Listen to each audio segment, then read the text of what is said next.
ഏഷ്യാനെറ്റ് ഇപ്പോൾ കാണിക്കുന്നത് ശുദ്ധ തന്തയില്ലാത്തരം എന്ന് തന്നെ പറയേണ്ടി വരും. കാരണം ഇപ്പോൾ ഫൈനൽ 6 ആയി. അപ്പോൾ ഈ കണ്ടസ്റ്റൻറ്റിനെ ഹാപ്പി ആക്കാനും അവർക്കൊരു ഇമോഷണൽ സപ്പോർട്ട് കൊടുക്കാൻ വേണ്ടിയിട്ടാണ് ഗെയിം കഴിഞ്ഞു പോയ പ്രേക്ഷക വിധിപ്രകാരം ഔട്ടായി പോയ കുറേ എണ്ണത്തിനെ വിളിച്ച് അകത്ത് കയറ്റിയത്. അപ്പോൾ ഇതിൽ പലരും ഈ കണ്ടസ്റ്റൻസിൻ്റെ അടുത്ത് ഗെയിം കളിക്കേണ്ട കാര്യം എന്താണ്? അതെന്തുകൊണ്ടാണ് ബിഗ് ബോസ് തടയാത്തത്? പുറത്തുള്ള കാര്യങ്ങൾ അകത്ത് പറയരുതെന്ന് പറഞ്ഞിട്ട് ഇവർ PR-ൻ്റെ കാര്യവും ആര് ട്രോഫി എടുക്കുന്നുള്ള കാര്യമൊക്കെ പറഞ്ഞ് പിന്നെ ഈ ഒരു കണ്ടസ്റ്റൻറ്റിനെ മാത്രം ടോർച്ചർ ചെയ്ത് മെൻ്റലി ഡൗൺ ആക്കുന്നത് നിരന്തരം കണ്ടിട്ടും അനങ്ങാതിരിക്കുന്നതിൻ്റെ കാര്യം എന്താണെന്ന് എനിക്ക് മനസ്സിലാകുന്നില്ല. അത് ഫിനാലയുടെ തൊട്ട് തലേ ദിവസം പോലും ഇങ്ങനെ ടോർച്ചർ ചെയ്തിട്ടും എങ്ങനെ സാധിക്കുന്നത്?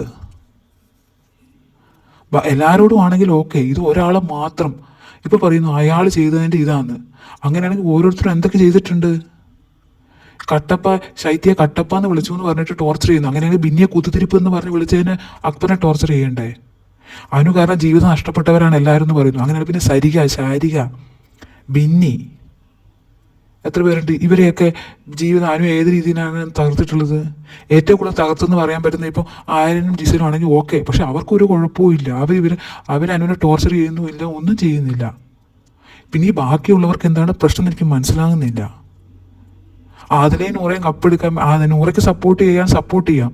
അതിന് ഈ അനുവിനെ കിടന്ന് ടോർച്ചർ ചെയ്ത് മെൻ്റലി ഡൗൺ ആക്കി ഈ കുത്തിത്തിരിപ്പ് കാണിക്കേണ്ട കാര്യം എന്താണ്?